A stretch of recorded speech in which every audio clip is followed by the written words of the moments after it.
No fue el más destacado de los apóstoles. Él nunca caminó sobre las aguas. No recibió las llaves del reino. No fue de los llamados hijos del trueno. Tampoco presenció la transfiguración ni escribió un libro de la Biblia. De hecho, en las Escrituras su nombre solo aparece en 12 ocasiones, contando las veces en que se dice el nombre de todos los apóstoles. ¿De quién se trata? Del apóstol Andrés. A él se lo conocía principalmente por ser el hermano de Pedro. Sí, eso es lo que la gente sabía de él. Pero Pedro era otra historia. Se le menciona más de 150 veces en la Biblia. Tal parece que Pedro solía ser actor protagónico y Andrés actor de reparto. Pedro era toda una estrella, pero Andrés no. Lo cierto es que muchos de nosotros sentimos que, como Andrés, no tenemos nada de especial. Tal vez no seamos el estudiante más destacado, o el orador más elocuente, o la mi simpatía. Quizás pasemos desapercibidos. Pero, ¿cómo nos ve Jehová? ¿Cómo veía a Andrés? Los invito a conocer a Andrés un poquito mejor. Abramos la Biblia en el capítulo 1 del Evangelio de Juan. Juan, capítulo 1. A medida que vamos leyendo, nos damos cuenta de varios detalles. Por ejemplo, el versículo 35 nos dice que Andrés era discípulo de Juan el Bautista. Un día, refiriéndose a Jesús, Juan el Bautista les dijo a sus discípulos: «Miren, el Cordero de Dios». ¿Qué hizo Andrés en ese mismo instante? Dejó de seguir a quien había sido su maestro, a Juan, y comenzó a seguir a Jesús. Y bueno, ¿qué demostró Andrés con lo que hizo? ¿Qué habrá pensado Jehová de él al ver su reacción?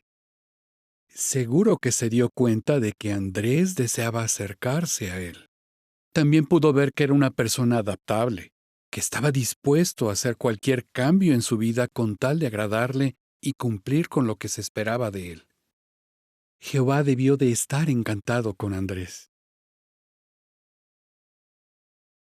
Más adelante, en los versículos 38 y 39, vemos que se dice que en cierto momento Jesús se da vuelta y se percata de que lo están siguiendo.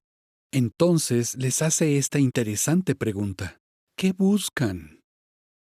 ¿Cuál fue la respuesta de Andrés? No le dijo: «Bueno, Señor, si tuvieras un puesto importante para mí, algún trabajo de prestigio que me traiga un poco de reconocimiento. Ah, y si no es mucho pedir, una habitación más grande, con una linda vista». No, no dijo eso. Él le contestó: «¿Dónde te estás hospedando?». Y el relato dice que Andrés se fue con Jesús y se quedó con él hasta más o menos las 4 de la tarde. Eso nos llama la atención porque demuestra que para Andrés lo más importante eran los asuntos espirituales.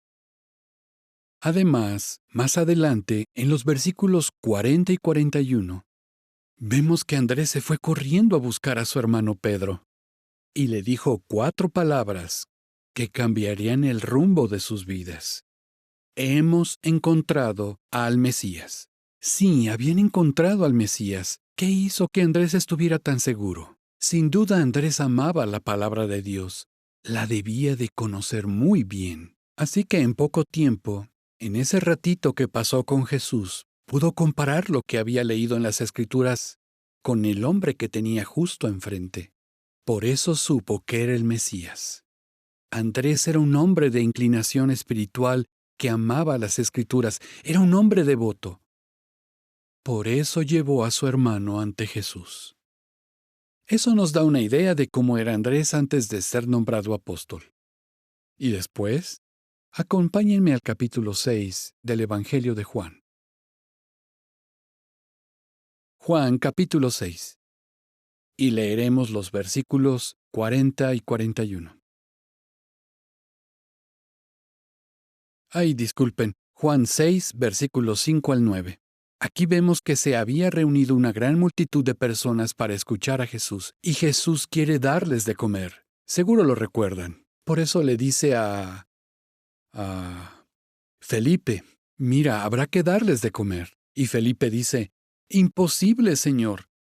Ni con 200 denarios podríamos hacerlo. Probablemente habría allí más de 5,000 personas. Y mientras Felipe está tratando de explicarle a Jesús la situación, ¿qué hace Andrés? Va y busca a alguien que tenga comida entre la multitud. Encuentra un niño que tiene unos panes y unos pescados y lo lleva con Jesús. ¿Sabía Andrés lo que Jesús estaba a punto de hacer? No, no tenía ni idea. ¿Cómo iba a saberlo? Seguramente, por todo lo que ya había visto, pensó que Jesús podía resolver el problema.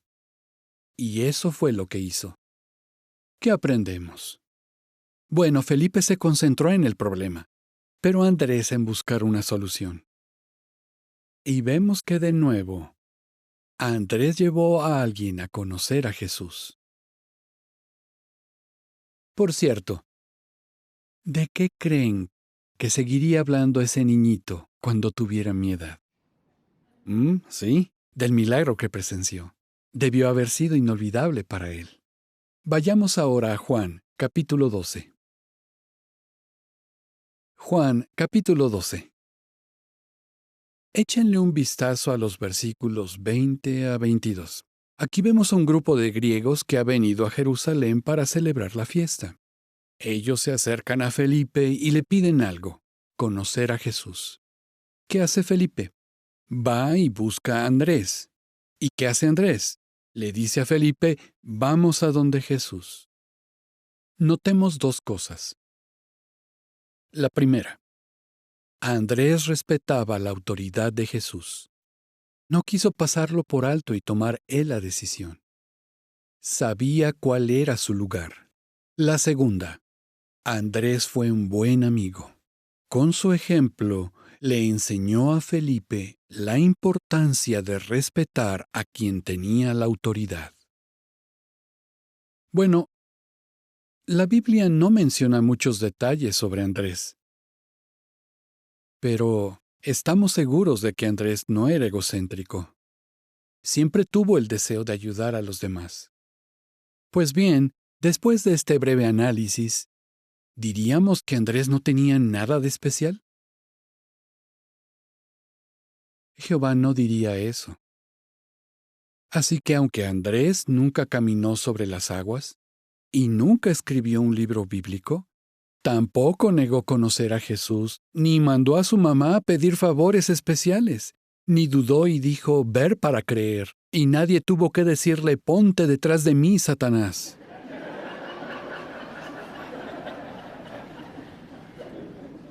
Fue una influencia positiva para los demás. En resumen, ¿qué hemos aprendido? Que hay que ser adaptables. Debemos estar dispuestos a seguir las instrucciones de la organización aunque no las entendamos del todo.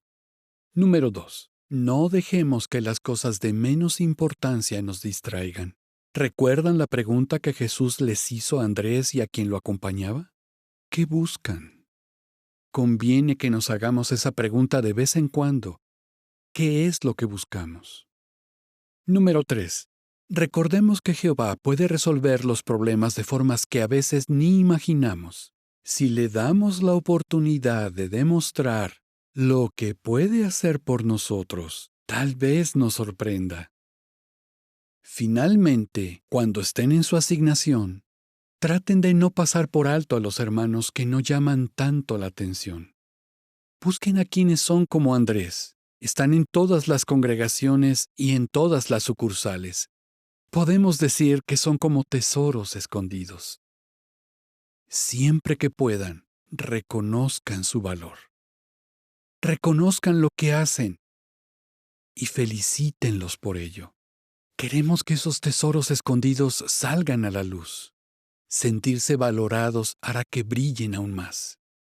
De hoy en adelante, sigan fortaleciendo a los demás. Sean bondadosos con todos. Hagan todo lo que puedan, tanto por Jehová como por los hermanos. Si hacen todo esto por amor, serán toda una estrella para su Dios, Jehová.